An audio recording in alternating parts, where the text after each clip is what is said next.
Good morning. We've had a lot of requests for our acorn meal recipe, so we're going to take you through the shelling process, which is what we're doing now. We've been saving up these little nutcrackers we've got from op shops over the years. It's always good to do this job communally. Have an endless pot of tea going, have a good yarn, invite a whole lot of friends over if it's not a time of social distancing, and because this is actually the most time-consuming part. But if you have lots of time, it's ideal. Yeah. Let's be with the acorns. And if you're developing the home economy, now that the global formal economy is imploding, well, this is a really great technique and process. There's acorns throughout most of southern Australia, and they're dropping. They're free gifts at the moment. So the way that I crush an acorn is put it on the side of the nutcracker, end to end like that, as you can see, and then a little bit of crushing, and then it basically enables you to get the shell off. The shells can be used for fire lighters or mulch, or you can do a biochar with them, whatever you want to use the waste product for. But oak leaves are fantastic in a compost. They're very alkalizing, their leaf, so good in acidic soils, which are quite predominant in southern Australia. So after you've got a nice generous bowl, which we have here, thanks you guys, the next stage is to steep out the tannins. So we're going to go inside and do that now. Okay, so basically I've got a pot of boiling water. I put in a bowl of acorns. You can break them up, the acorns.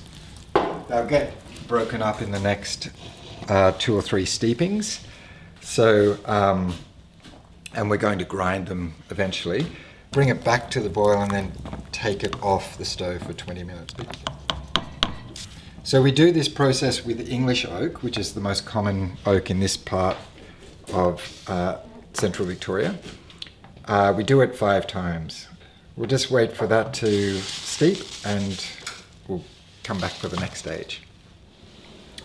Okay, so here's the first steeping. I'm just about to strain out that water. You can see how deep and thick and black it is, almost like the coffee itself. It smells amazing.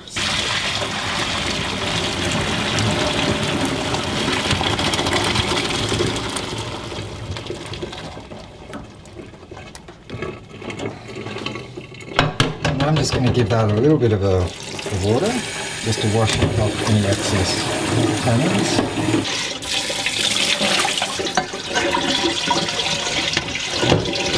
I've got one pot already on the stove, so that will be for the second steep, and then this will be the third. So to have 2 pots rotating for this process is just speeds things up a bit. Okay, I'm going to put that on.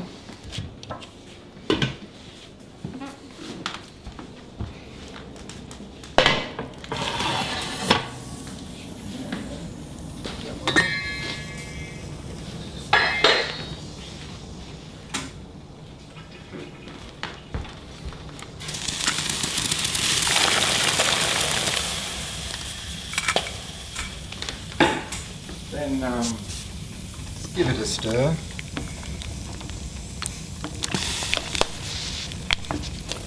What I'm going to do before I do the third steeping is to just crush up the acorns more. So any of these full acorns or half acorns get at least quartered, if not eighth. It'll just, again, help leach out as much of the tannins as possible.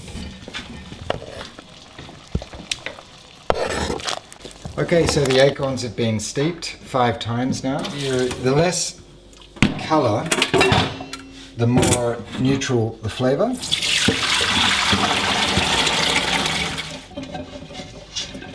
And now the next stage is, after the 5 steepings,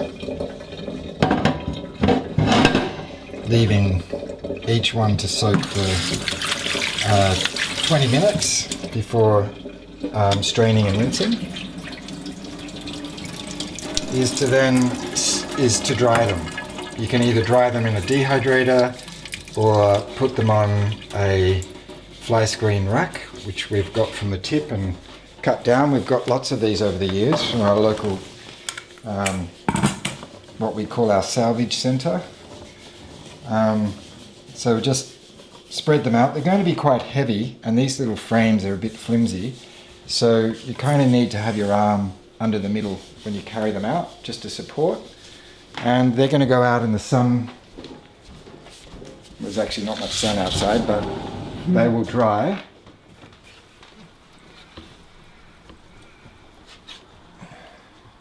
Once the sun comes out, they'll dry pretty quickly.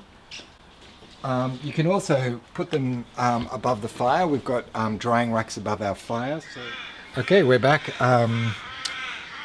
The acorns have been out in the sun. We've actually had some sun here in the last few days, and have more or less dried out the acorns. There are a few that feel a little bit soft and moist, but at least dry enough to start to winnow the husks or blow the husks off.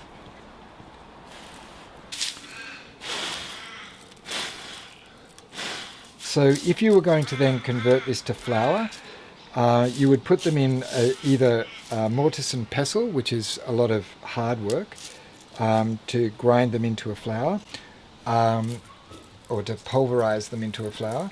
Otherwise, we've got an old food processor, so we'll put them in there.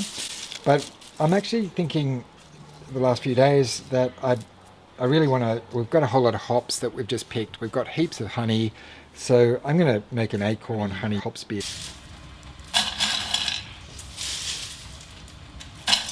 Here's the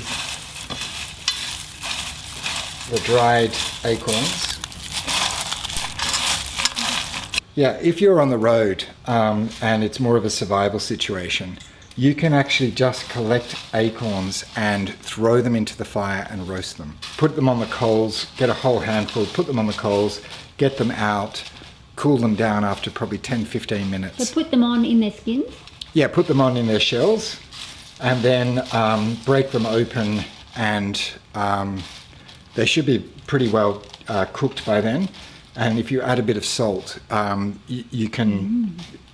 They're actually pretty desirable, much more desirable than just eating raw acorns.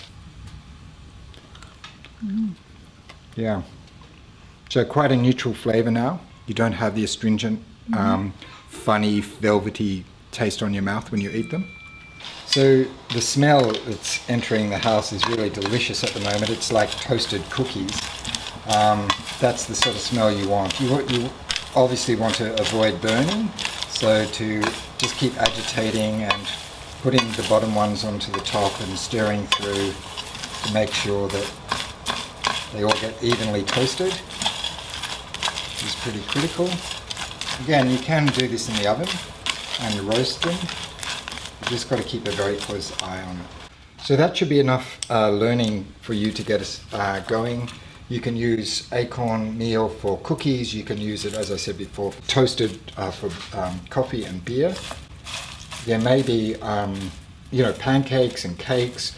It can even just supplement your grain. So if you're running out of grain and you don't have much more, maybe use 50% acorn meal with, say, buckwheat or millet or spelt or, even common old wheat.